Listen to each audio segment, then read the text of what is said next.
Yeməklərdə hansı yağdan istifadə edirsiniz? Mən nehri yağı istifadə edirəm, amma çox peşmanam. Niyə? Çünki vaxtında istifadə etməmişəm, ona görə. Elə bilirdim ki, nehri yağının özünə məxsus bir qoxusu var, amma elə deyilmiş.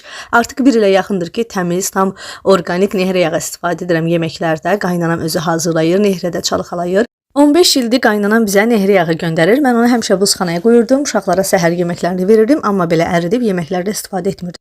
Marketdən adi kərə yağı alırdım, amma çalışırdım ki, yaxşısını alım. Nə qədər yaxşısını alsaq da bilirəm ki, hamısında qatqı var. Gül kimi nehri yağını mən bəyənib yeməklərə istifadə etmirdim. Ona görə də peşmanam. Artıq bütün yeməkləri nehri yağı ilə bişirirəm. Onu da deyim ki, əlavə duru yağ da istifadə edirəm və istəyirəm ki, onu da zeytun yağına keçəm. Xanımlar, rəylərdə yazın hansı zeytun yağından istifadə edirsiniz, amma o deyim ki, qoxusuz olsun.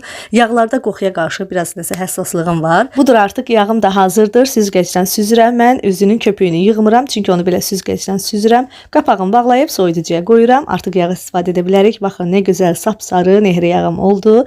Xanımlar, rəylərdə yazın hansı yağdan istifadə edirsiniz, yoxsa siz də nehri yağı istifadə edirsiniz. Bir də hansı zeytun yağı yaxşıdır, rəylərdə yazın. Hələ